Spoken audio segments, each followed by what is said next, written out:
Awesome. All right. Hi, everybody. Big welcome to, hope everyone had a lovely break, and wishing everyone a happy new year. What a way to start with some thought leadership on really setting up this year for success in terms of your teams, shaping, I guess, ECE for the next generation. And one of the big things, I know hopefully a lot of your teams got the chance to have a bit of a break over this year. And we really know that burnout and work intensification and well-being have been challenges our sector has been facing for quite a while now. So we really wanted to start the year strong, helping you all to understand how, and share knowledge on how we can address this to make sure that we set 2026 up for success. So we're really grateful to have you here today. And before we begin, I just wanted to acknowledge the traditional custodians of the land we're all joining from today. I pay my respects to elders past and present and extend that respect to any Aboriginal and Torres Strait Islander people with us.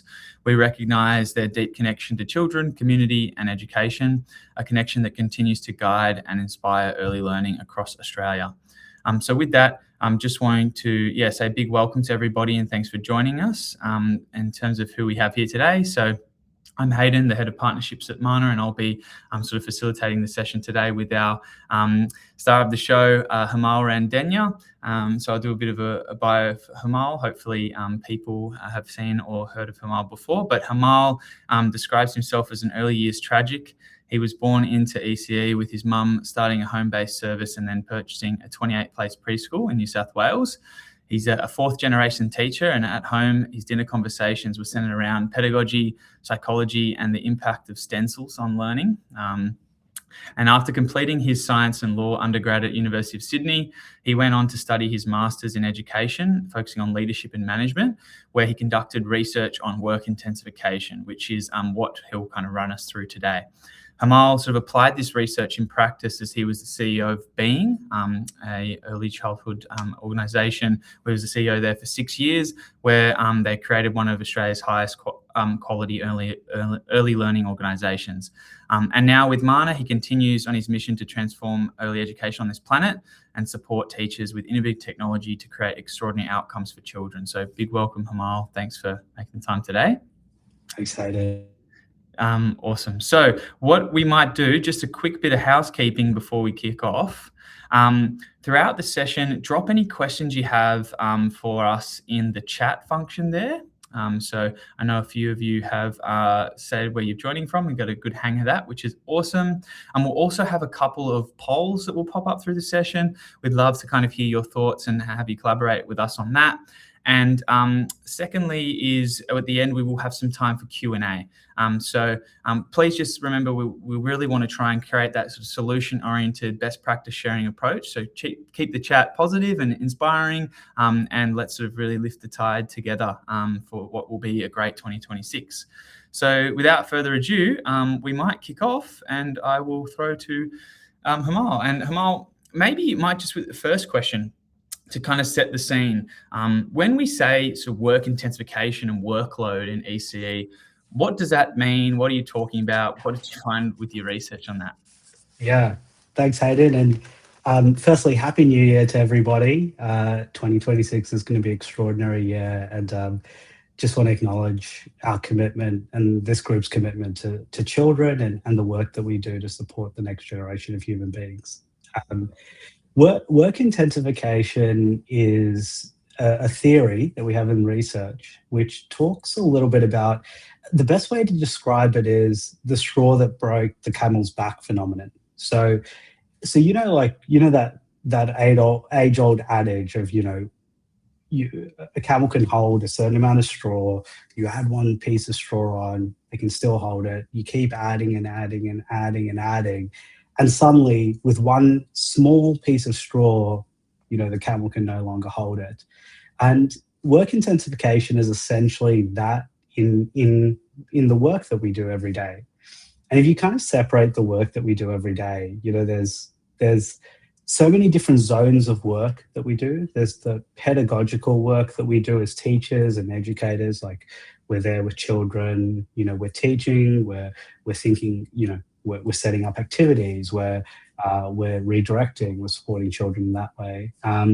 There's also the care work that we do, whether that's, taking care of the environment, taking care of our children directly, um, serving lunch, all those things. There's the admin and the administrative side of what we do, whether it's documentation, reviewing policies, etc. There's the team work that we do, and you can start to break up all of the different types of work that we do together as educators, as centre managers, as educational leaders, etc. And work intensification is this idea that if you look back over the last 30 years in particular, you'll notice that, and we did this in our research, we actually documented all of the different tasks that centre managers, educational leaders, and we didn't have educational leader concept back 30 years ago, but we could kind of have like a similar type of role. And educators and room leaders used to do 30 years ago. And if you look at that work versus the list of work we do today, the list today is significantly larger than the work that we used to do. Just to give you an example of this, and when we did this research, it was in 2020, around that time in New South Wales, we were introducing food safety laws and certifications for teachers. And, just to think about kind of how regulation had impacted the work that our centre managers were doing. Back in the day, we had certain regulations that required very few things for our centre managers to really keep on top of and maintain. We still had our program, we still had risk assessments, although we didn't have to have a risk assessment for everything. Now we have to have a risk assessment for almost everything. We still had policies, but we didn't have our regulation 168 policies, which is quite a long list, right? We still had maintenance records, but we didn't have to have it in, the way, excursion permissions we still had, but it was different back then.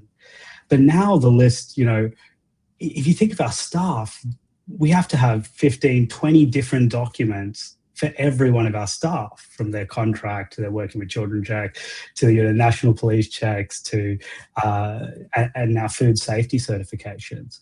But also within the context of the Australian regulations, we have to remember, if they're a responsible person, we need to have their nomination as a responsible person on file, but we also then need to make sure that the documentation exists to ensure that we have a responsible person at every point in the day. And so, while we had similar concepts even 30 years ago, we've just added small little bits to each of this work over time. And we've gone from, a small list of administrative items we do to this really massive list. And we take it across all the zones of work we do, whether it's teamwork and in staff meetings now. In order to have documentation for staff meetings to evidence it for the NQF, we now need to take notes of them. We need to take actions. We need to record those actions. We need to make sure that they follow up. We need to add them to our QUIP, etc. So even though 30 years ago we may have had staff meetings, there's all these small little bits of work that have been added on one by one, which individually don't sound like a lot. But when you start to stack them on, suddenly you have this huge workload. And, for centre managers, for teachers and educators, for educational leaders on the call, you would absolutely understand kind of how that looks like, or what that looks like today. So that's kind of the concept of work intensification. Yeah, really like that analogy, the straw that broke the camel's back. I might actually do a quick poll right now to get a sense of how people are feeling kind of with this. There'll be a poll coming up around how concerned are you about wellbeing and retention right now across your teams, to see if, that is something that people are feeling. I might, we're getting a lot of people concerned, moderately concerned. Yeah, and I think this is something we hear a lot about. And I guess to your point, Himal, and I might just remove that from the screen now, is when this increases, then, time needs to increase, or things need to be deprioritized. So how are you seeing this play out? Are you seeing this meaning that people are stretching their hours? Where are you seeing balls drop? What did you learn from that research on the added pressures of more of this, this analogy happening? Yeah, so work intensification from our research is one of the key drivers for people leaving the sector. So we disproportionately have two very important roles who have a very high attrition rate in early childhood. One is our centre managers, and we know that the role that centre managers play is extraordinarily important in delivering high quality early education. But if you look at the work that they're doing, there's so many little things now that are on their plate, which creates a high level of intensity when it comes to work. Now, that combined with the fact that we have, in Australia in particular, but in most countries, we have a lot of New Zealand kayak here as well. We, one of the big challenges for us is there are penalties and a large amount of emphasis placed around compliance and around operations, of a service. And I'm speaking specifically now of the the centre manager role, but you can look at that also from an educator's perspective as well. It's usually a lot of organizations place a high emphasis on compliance because there are penalties and reputation and all these kind of things that come off the back of that. Now, of us not being compliant. Now, because of that, because we have this work intensification, right? We have this huge zone of work that there is to do. A lot of organizations will put a high emphasis on compliance and operations, whether that's occupancy or whatever that looks like, or the financial viability of services. But what that means is, if you think of the zone of work, we're now putting a lot of emphasis up here. What is it that we're leaving behind? We're leaving behind the various other aspects of the role that were really critical in the past. Our community leadership as centre managers, our pedagogical leadership as centre managers. A lot of the time today, the modern centre manager is more of an administrative manager and a regulatory manager than they are a pedagogical lead for their organisation or their centre, or a practice lead, right? When we did a study, I interviewed 86 or 80, I think it was 86 centre managers across Australia. Very few spent time leading from the floor, like leading by showing and doing. And the real work and impact that we have on human beings is there on the floor with children, right? And I hate using the term on the floor, but there directly with children, right? But very few centre managers feel like they have time to really impact practice, and they're delegating those responsibilities. But also, if you think of the educator's work, a large part of the value or the emphasis that we have on the educator's work is the compliance side of their work. It's the documentation, it's those very high risk practices they have, whether it's around sleep and sleep records, or nappy change and nappy change records, and good practice there, or safety around, and all that stuff is really important, but it's not the thing that necessarily lights us up, right? It's not the thing that really, for a lot of us that got into this sector, it wasn't the thing that really was the reason why we became teachers in the first place, right? And also, energy goes with emphasis. So if we're emphasizing compliance, people think more about compliance, etc. But the cost of that is we're not emphasizing pedagogy and practice and outcomes for children, right? And so, a lot of our why is getting diminished by that. But to answer your question, what's the impact of that? Well, we're seeing two things, right? One is this large zone of work that we have, this intensity around the work that we have now, means that a lot of people feel like their roles are unachievable to complete fully. A lot of centre managers don't believe that they can actually accomplish the full scope of their role fully, or educational leaders, or even educators for that matter, which means that they're always looking at their role as being in a state of compromise, right? And that's a really crappy position to be in. If you think about, you feeling like your role's always, and that impacts our emotional connection to the work that we're doing, etc. So in order to address that, people do one of two things. They either stretch themselves, and there's a lot of discretionary effort. When I say discretionary effort, what I mean is it's effort that they're not necessarily expected to have to put in, but they do anyway, right? People put it a lot. And so there's a lot of discretionary effort in our sector. People reviewing stories before they go to bed at 9 p.m. at night, doing crazy things like that, a lot of weekend and after hours work as well, which contributes to burnout over time. Right. Or there's, as I said, there's not that discretionary effort, but then there's a shift in focus from the things that really matter in our role, because we have such an emphasis on the safety and compliance sides of our roles now.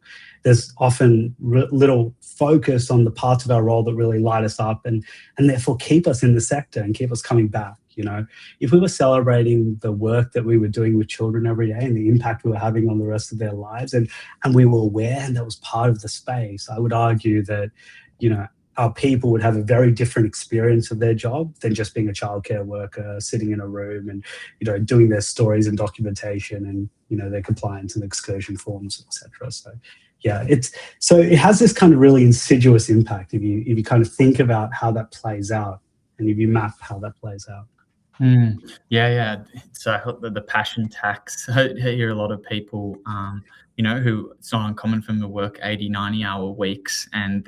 But I guess the thing when I hear them, just a lot of center managers saying that, it almost feels like it's become normalized, and often I'm not sure how many leaders of organizations are actually aware that they're doing that extra work. And I guess that comes to the question around, who is absorbing that cost? What are some of the implications of this, Himal, and what message do we send to leaders about that? Because I know some people fear that if they complain about these things, that they might not have a job. And also, I think in early childhood, sometimes we see that dichotomy with leaders maybe not necessarily having worked a day sort of in ratio, or maybe being from a different background and maybe being more that financial hat to the business, and struggling to really understand that. So what advice would you give to people, center managers or others that are seeing a lot of this late work occurring? How do they help their leadership understand that, and understand the hidden cost that creates to the business? Because a business leader might be like, oh, that's great. They're working more hours. I'm not having to pay extra for it. Like a lot of people talk about the benefit of AI agents, because you can just flog them to work as long as you want. And so I guess, this is a sector that doesn't, is human. So how do you talk about that with leaders, Himal, and help them understand that? Yeah, I think it has to start with empathy, and empathy for leadership. Like, if we have center managers on this call, one of the things I would be really encouraging you to do is ask your leadership to just come and be part of the work that you do. One of the most important things that I ever did was I spent nearly a year at my centers, and I spent it in the center itself doing the roles. And I think that was really important in me understanding kind of all the small jobs to be done, all the little things that contribute to this over time. And it's really challenging to really understand the nature of the work unless you've done the work yourself. But once you actually can create some, you've actually been part of it, you're able to solve these problems a lot more, and you can collaborate a lot more. If I was a center manager, I would be asking my leadership to be part of my centers, come in, shadow me, see what I do every day, not for any other reason, but just to help them gain empathy. I know you have great leadership teams, or everyone on this call. So, of course they want to help, but they probably just don't know, right? And on the flip side, if I was in a leadership team, I would be spending as much time as I can in a service to understand all of the work that we do within the service. It's a really complex problem. It's not something that can be solved really quickly, right? But I think then the second thing I would be saying is, asking ourselves a question of what is the work that really makes a difference for us as an organization? Yeah. And identifying the high value work. My argument is that educators, the high value work that we do is with children and is planning for what we're going to do with children. That's the really high value work, right? Because that's what makes the difference ultimately. And, if you think about early childhood education very simply, the value we create for society boils down to the relationships and interactions we have with children and their families and with each other. That's what it boils down to. So we've got to optimize for all of that, right? Everything else is peripheral to support high value relationships between teachers and children, or teachers and families. So everything else is peripheral to that. And, I know that's very simplistic. Some people may say to me, hey, well, occupancy, we have to keep the lights on, so we have to work on occupancy and so on. Well, the best way to work on occupancy is to deliver a great service. And when you deliver a great service to children and families, families will talk about you to their friends, right? Go back to fundamentals. Fundamentals is the highest quality early education service in the area will always win. And we know that, you can see that, right? And quality is what that community really believes quality to be. And so if we come back to that and we focus on that, ultimately, that's going to win long term. So once we've identified the high value work that we do, then I think it's about how do we create systems and processes and, going back to AI, Hayden, automation even, around the low value work that we do. Because, unfortunately, part of the deal is that we have to do the regulatory stuff. Otherwise, we don't earn the right to have our license and operate a service and get CCS and all those things that matter, right? So that's part of the deal, right? That's part of the deal of being in early childhood, of getting the funding.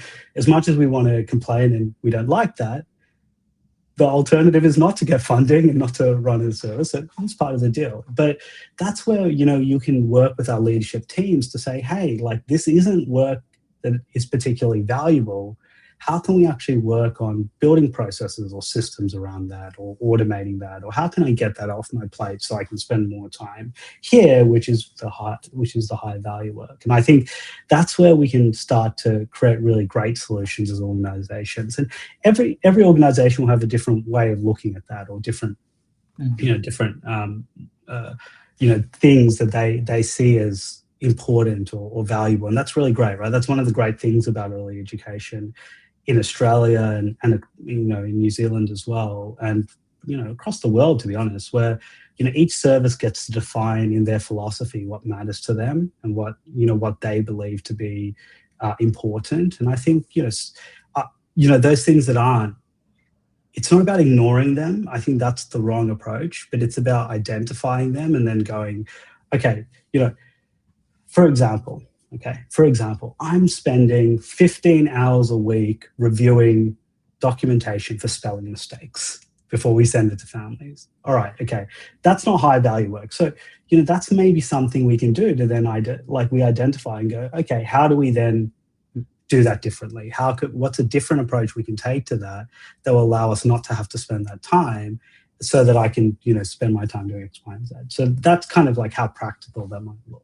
Yeah. I'm super keen to sort of click into what are some of the things on high value work that what you've seen, and what are the low value works. We can get into that for people. But just before we do that, I'd love to kind of double click on that point around how you facilitate that dialogue with leaders, so it doesn't feel like, you don't understand me, come sit in my shoes for a day, but like a really productive conversation. And I guess before I do that, I would love to also just start a poll on to get a sense, how well do your leaders understand the challenges of kind of educator workloads? Do people feel that they do? Do people feel that they're sort of, okay, so sort of split a couple through 2/3.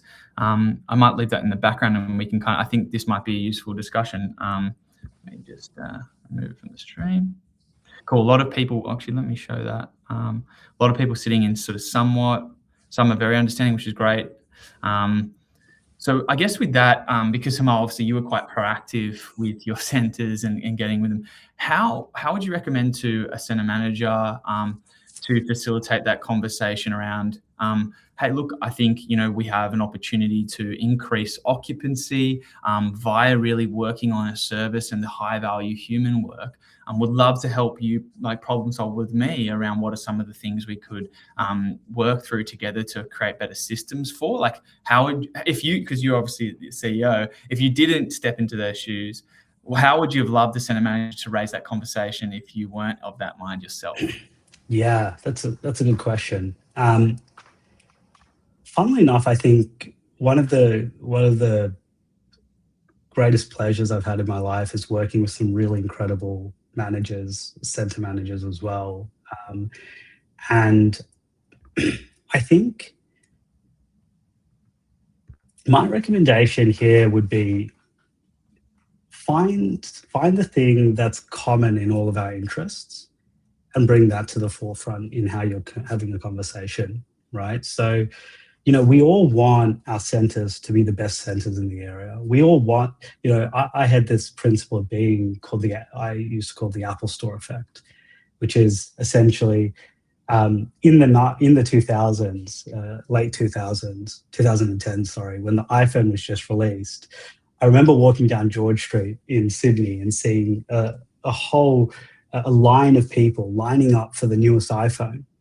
And then right next door on George Street, there was a Samsung store that was open with no one in it. And, a lot of people, when they think about their center, think about, we have to work on occupancy, right? Mm. But actually, working on quality and building the best product or service in this case, and then is the best way to get people to line out the door, right? Mm. And we see that, generally speaking, in most areas, and you can have the fancy new center that comes up, and families will get distracted by that for a second, and they'll come back. All of those things happen, right? But generally speaking, families understand what's best for their child. They want what's best for their child and will choose the best service that they can afford that gives what they believe to be the best outcomes for their child, right? Mm-hmm. And working on that will lead to your center eventually, over time, being, the service that's the most desirable in that area, right? Mm-hmm. And so I think if you take it back to that, then ultimately, and it takes courage to do this, but the thing to work on is the practice. It's the people. It's, that high value work again, right? And you may not see the benefits in today's occupancy, tomorrow's occupancy, but absolutely over time, that then starts to play out, right? Families want stable staff.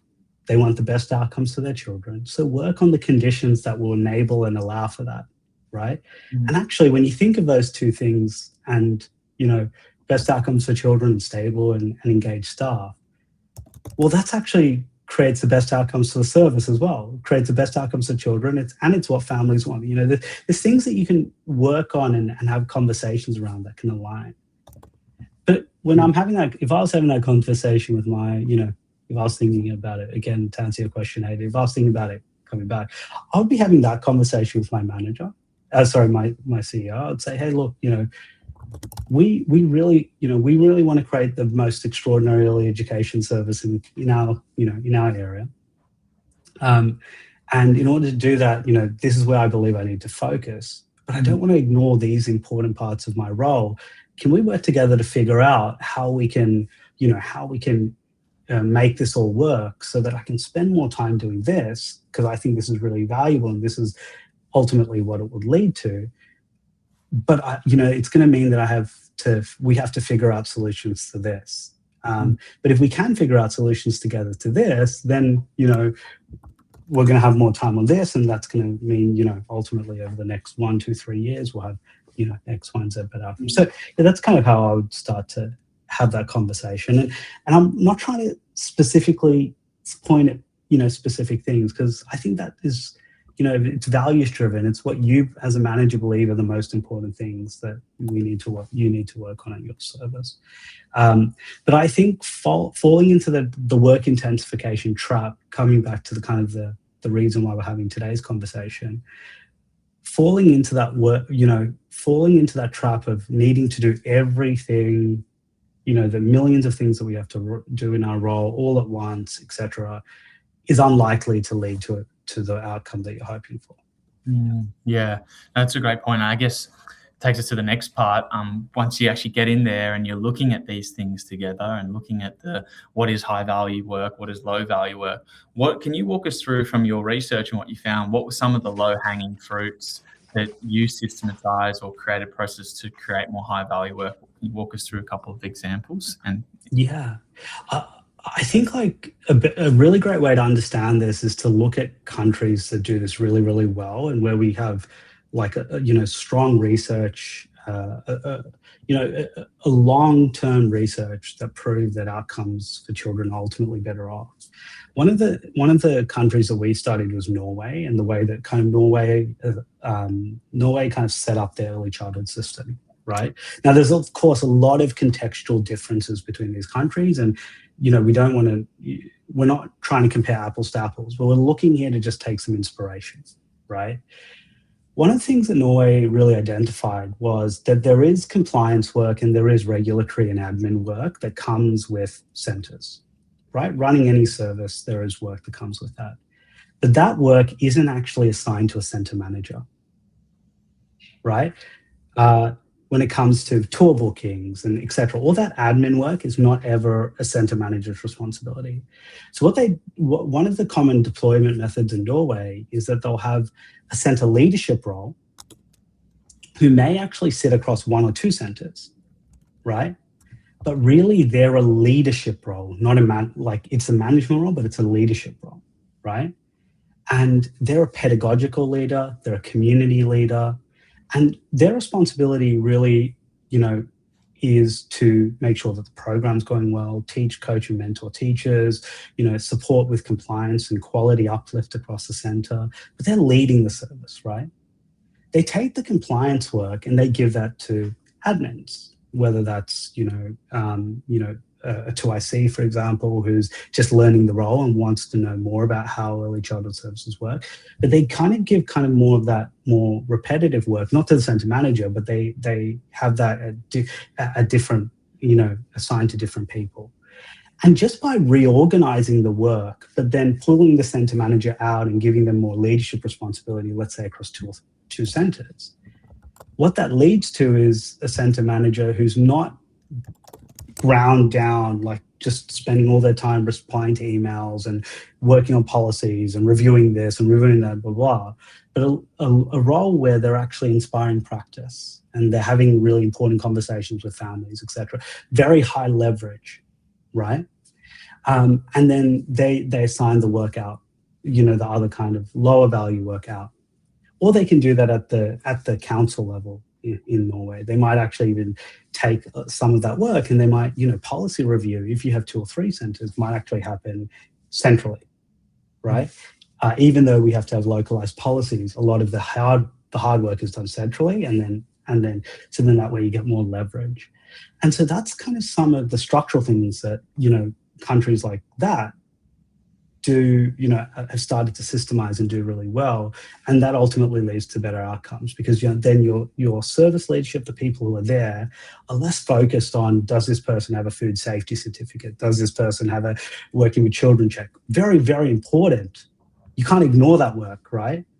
But having to check that, having to put that into the register, make sure that it's, that's just, again, that's the straw that breaks the camel's back, right? So you can start to reorganize the work a little bit. And I think that's where, countries like New Zealand, we see this a lot, are really we're seeing that a bit more, where they might have admin roles in a centre, and we're seeing this in Australia as well, admin roles in a centre. But, that's also where technology can play a role, right? If you can automate some of this work, if you can use systems to take care of some of this work for you, that can lead to better outcomes as well. But that's what I would be collaborating on with my owner, right? I would be saying, hey, look, what about if we took policy review, this thing that I do, and we had someone to do that across all of our centres? This is where, and again, you can start to work on that kind of stuff. Yeah.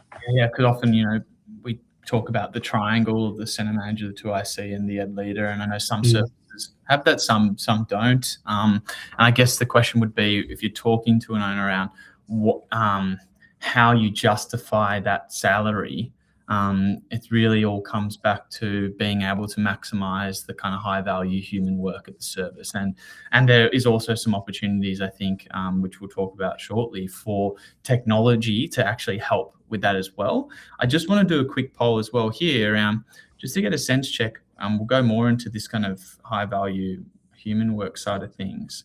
But how well do you feel your service has designed the work to maximize high value human work?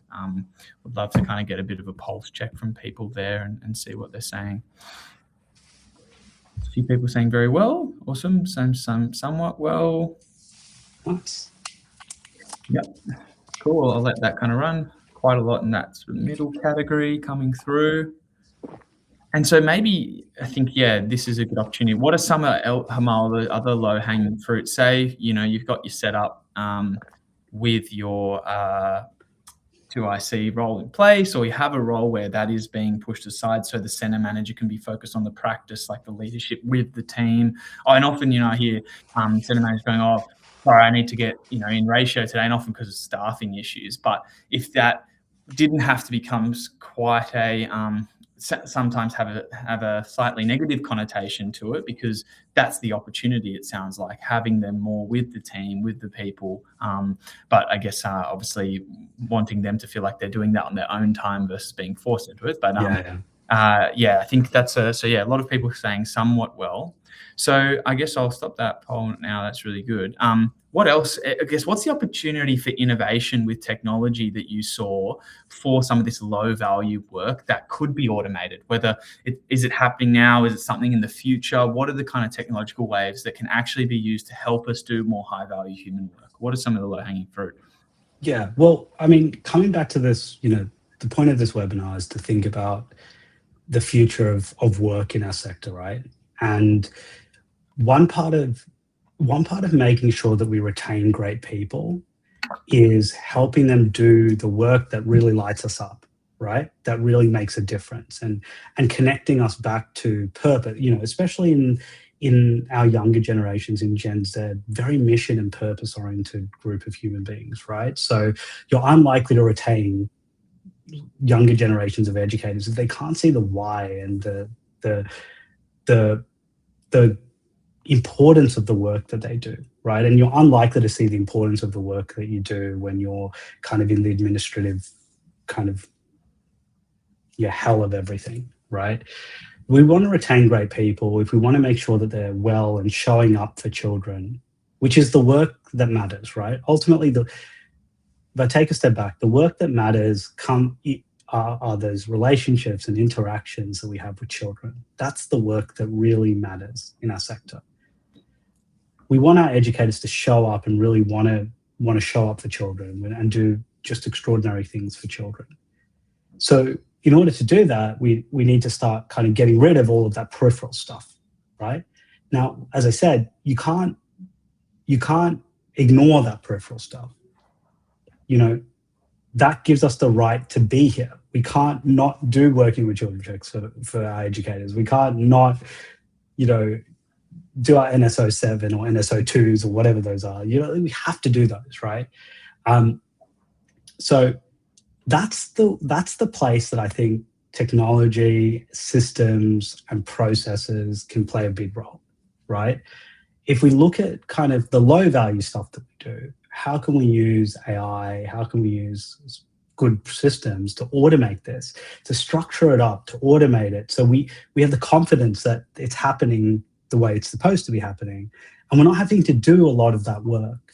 But it also requires us as managers, and this is one of the things, great center managers, great educators, great educational leaders are control freaks, right? They have a very strong view of what high quality looks like. And, probably over the course of their career, what we find is that they've designed systems and processes and ways of thinking and ways of doing that allow them to create high quality in their environment. But the problem with that is if we're too wedded to that approach, we can't see what's new and possible and different. And the problem with that is that the world around us is changing, right? 10 years ago, when we designed some of these things, we didn't have all of these child safety regulations. We didn't have all of these, we didn't have the NQF. We did have the NQF 10 years ago, but we didn't have all of these kind of additional things that we now have. So instead of adding on top, the question shouldn't be about adding on top. It should be about, let's re-examine some of this, and, is it important for me to be doing this or not? And I think if I was a manager on this call, I would be looking at that not just for myself, but I'll be looking at that starting with my educators, right? Because if we want, again, do it for yourself, yes. But if we want better outcomes for children, better outcomes for our service, we've got to work on the work that our educators are doing, and make sure that that's really facilitating really great outcomes for children first. If they're spending huge amounts of discretionary time outside of hours doing X, Y, and Z, if they're spending huge amounts of time on admin, not planning and really teaching, right? Then really looking at those kind of pieces. And again, that's why I think systems and process and automation should play a huge role. Like AI can automate a lot of stuff. Right. And I'm really bullish about, and I really think there's a huge opportunity in our sector to use and leverage great systems and great AIs and so on to automate a lot of that low value task. I'll give you an example of this. One of our customers recently created an AI to do their policy review. So instead of spending hours and hours, going over the regulations and what's new and assessing, doing an assessment, impact assessment against your current policies and all that kind of stuff, they just developed an AI that goes and does research, figures out the things that have changed in the regulation, and provides suggestions in their policies about things that are new and different. That's a really great example of where using technology can have a huge impact, right? Because instead of spending 8 hours a month or 10 hours a month doing policy review, you can now spend 30 minutes and have the same impact. Yeah. Right. And I think that is an important point. We're not, the human in the loop there is still so good. So I guess we're not painting this world where there's all these like bots doing everything, but it's bringing you suggestions and doing some of that lifting. So, and another example I've heard is someone building an AI agent to kind of review some of the language on incident reports, which weren't professional, and help provide suggestions and smoothing that out, which was then reviewed by the compliance officer. And so I think, quite a lot there on the compliance side. On the educational side, can you give an example of when you sat with your educators and you were looking at how can I use technology to help them? What were some of the things, examples that you identified? You were like, that doesn't need to be done. I'm going to help you. Sat with them at your service. Yeah, I think the way we do the cycle planning and programming in general is just, for most centers, is nonsensical, right? Like it's just so administratively heavy and so complex, right? And a good reason, like the reason why I know this is true is because across every customer that we have and every service that we've talked to, and that's thousands now, no two organizations do things the same way, right? And that to me shows me that like we haven't found a really great way of doing this yet, right? And that's part of our mission at Mana, which is to like really embed best practice and systemize and automate best practice, right? I remember watching one of my educational leaders spend 40 minutes loading a template on our documentation system, linking, tagging, putting headings, all this crazy nonsense. Like the idea of linking and tagging is just like so ridiculous to me, right? As an idea, like, is that really valuable work? Like, pressing this thing and drop down and just just for compliance sake? Like, no, because the point of the tagging was to get us to critically think about how this thing that we've observed relates to the EYLF. But we're not doing that. We're just doing it for compliance sake, right? We're just saying, oh, it relates to outcome 1, without really doing the thinking, right? The whole point of that regulation, or that, not regulation, the whole point of that was originally so that teachers were really thinking about how the curriculum impacts their practice and what they've observed. But we're not doing the thinking anymore. So I think like that's where I saw one of my educational leaders spend 30 minutes creating this cycle template, and it was just crazy, how much linking, tagging, all this kind of stuff. And hours and hours and hours of our educators and teachers' time goes into to just documenting what's happened versus thinking about what to do next. Really, our job as teachers is thinking about what to do next, right? That's ultimately what creates the outcome for a child. Yeah. Making sense of what happened is really important, but then, and understanding that in context, but then also thinking about what am I going to do with that information? That's so important. How much time do we spend putting up photos to give updates to families, or like just doing observations? Even the language we use, we call it an ob, right? it's really interesting that we've chosen that language, right? Like, I think that we've chosen the language as an observation, and essentially it's just a documenting what's happened, versus the important part, again, as teachers, about which is thinking about what to do next with that information, right? And I think a lot of the times our organizations just make it too complex. Like they have systems like, oh, we need one observation per child per month. Like, things like that, where, again, like, we've just missed the point of all of this, right?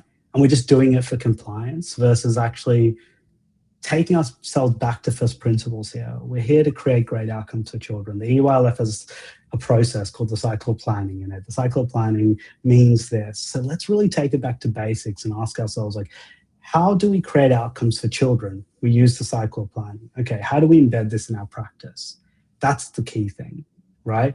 It's, and the documentation should just evidence the fact that we've done this, versus it being like we're creating documentation so that we have a compliance trail, so that when A&R comes around, we can say that we've done it. Like, I think there's like a real shift in mindset around this stuff that would change completely the way we do it. And, Mana, when people change their mind about this, suddenly they're saving 4 hours a week per educator, and they're more compliant, and they're producing better outcomes for children. Like, I think there's just ways that we can reimagine some of the work that we do, and yeah, we have to take it back to first principles ultimately. Yeah. I think it's like, when I was an educator, I remember my center manager would come around and go, "Oh, Hayden, you're on duty today to do a note for this child," and I'd go around to the notebook, and then I'd just be like, "Oh God, I got to do it again," and I just write like some stuff about I was playing with the football and blah blah blah, and it was just for me, like, just to kind of tick the box about it.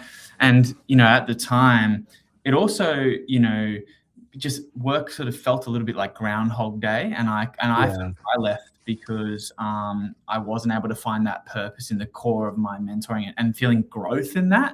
I think the exciting thing now is, particularly with new technology, is that people were doing this previously, like when they're planning, they'd look up Pinterest, they'd get ideas from different people. Now with AI, in terms of what we're looking at, can give you different suggestions, and you've got to know what is safe AI and what's not safe AI from a de-skilling perspective. But just think of it, maybe reword the word AI to kind of like, having a mini ed leader in your pocket, but someone that could understand what you're looking at, help stretch your thinking to plan better. Like, I often think, for me, that would have made my work more intentional, which was a big part of why I felt like I left, because I just wasn't feeling that intrinsic kind of drive and growth to my teaching that I thought I needed to get elsewhere. It wasn't until I did my master's in it that I realized there was so much more that I hadn't uncovered. And I think right now we're seeing that quite a lot with a lot of the fast-tracked degrees that come through. They don't necessarily see themselves as professionals because they've not uncovered that knowledge of what it could look like. I guess I'm all like, what's that look like when it comes to developing solutions to help that? I think, like, you raise such a good point around, like, as leaders with this because of work intensification, I think a lot of the time we have to be much more, especially center managers, educational leaders, we have to be much more task-oriented managers, right? Where we're saying, hey, like, I'm missing an observation for this person. Where's this person's cycle? All that kind of stuff, right? Because again, that's where the conversation goes, the emphasis goes. That's what our educators end up thinking is important, right? And we miss the point. An observation is pointless by itself. The point of an observation is to support a better outcome for a child. How often are we having conversations with our team that 90% of the brain grows in the first 5 years. 83% of a human being's outcomes can be predicted by the age of 3 of that child, and everything that happens to them before that time. And every time an educator walks into a room with a child, they're changing the course of that person's life. Like, we're not having those conversations, right? Now, if I, as an educator, was reminded consistently that every time I showed up in that room, I was changing the course of those 15, 28 children's lives, then maybe I would have a different experience of myself, the importance of the work that I do, and I may show up differently when I may take it more seriously potentially, right? Versus the conversations we have to have with our team is way more administrative at this point, right? Mm-hmm. So I think I think that's where, if we reimagine the administrative side, we can then start to reimagine the purpose and the other side, and connect us back into why we do what we're doing in the first place. Early education exists to produce outcomes for children, to leave our young people better off. Ultimately, that's why this sector even exists in the first place. We're not here as day carers, and in fact, the research shows that if we have that mindset and it ends up creating lower quality centers, it actually has a negative impact on the future of a child, versus, when we're actually creating high quality early education, that has that, huge benefit to the human being's life, 17 to 1 times returns. So I think, to answer your question, I think coming back to how do we start to have the conversations about why and purpose, and having the conversations about, okay, how are we going to improve this child's life? What are we working on with this child? How are we going to see, that's simple cycle of planning stuff, right? What did you notice about that child? Okay, cool. What do you think that means about that child and their development? Okay, that's assessment, right? Okay, cool. So what are we going to do now to support that child? Okay, if we start to have those conversations more, we start to then rewire ourselves to see the work that we're doing and the importance of that work. So I think, but that requires us as leaders to understand that everything else we have to help our teams find solutions for. Because, it has to be done. There's a regulatory requirement around it. It has to be done. But how do we find solutions to take care of that admin and free it up? And I want to, we'll start to transition to questions soon, but maybe just to kind of summarize it. And feel free to any questions in the chat there. There's a Q&A box, and we'd love to kind of get to those. But I think, because I think we ran a webinar on burnout and how that is framed and comes to life. And it is a balanced scale of it's not one thing causes burnout. There's multiple factors, and they call it a balanced scale of your job demands and your job resources. And I think what we're nailing here is the real core of this, because a lot of well-being and retention initiatives are let's have a meditation room, or let's do a well-being day. Which is, they definitely can, that boosts a personal resource, but is it really addressing a core problem of the actual work you do day in, day out? There's other things like pay, that's important as well. That's another resource that we have to look at. But I guess what we're really focusing in on here is where we spend most of our time as educators. And I think for HR teams, for pedagogy teams, that is such a key lever that often, and the focus as a sector has shifted to more of these compliance things. And I think there is a broader challenge for us, as you said, Himal, how do we rewire the measurement of successful early childhood to not be about, is everything done to, our children flourishing and thriving? And because of our sector, you can't get a 2-year-old to take a survey. It's not as easy as things like NAPLAN and HSC. But I think starting to build that practice of pulse checkers, are these children thriving, and even something, qualitative. But I think that is a really exciting challenge to lean into for 2026.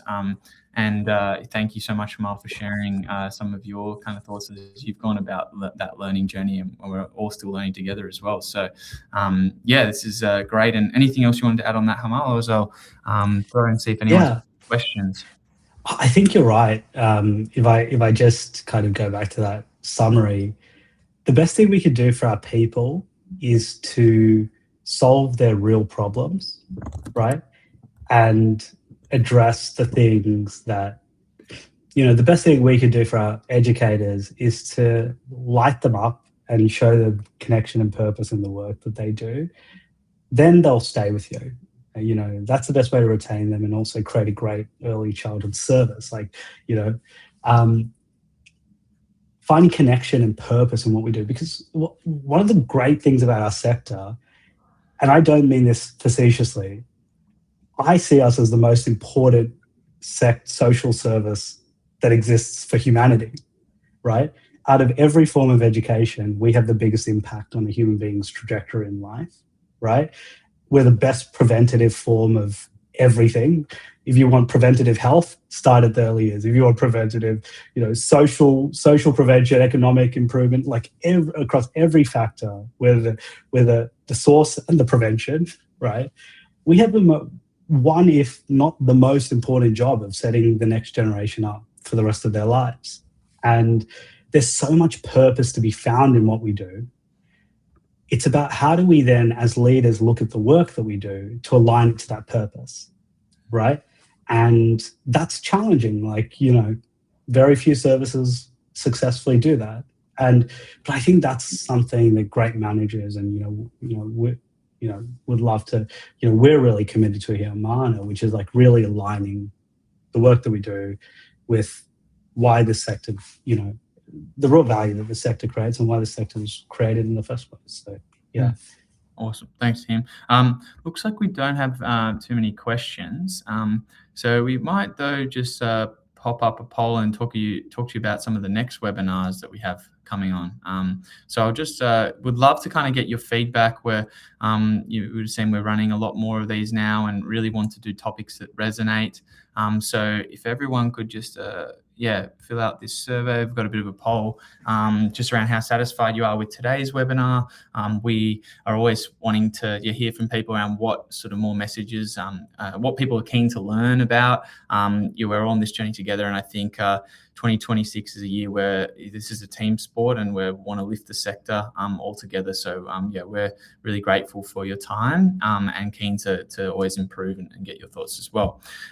Just in terms of what's coming up next, so we do have a cycle of plans. This is a topical one for how do we kind of embed the cycle effectively to help with that sort of growth and inspiration for teachers.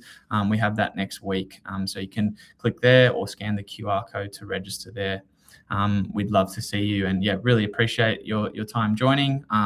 Any questions or musings, we'd love to hear your thoughts, and we'd love to kind of follow up with you and hear your feedback for us as well. Thanks so much, team. Thanks, Himal, for taking the time, and really appreciate your insights. Thank you, and have a wonderful 2026, everybody. Awesome. Thanks, team. Great. Well, we might shut it off.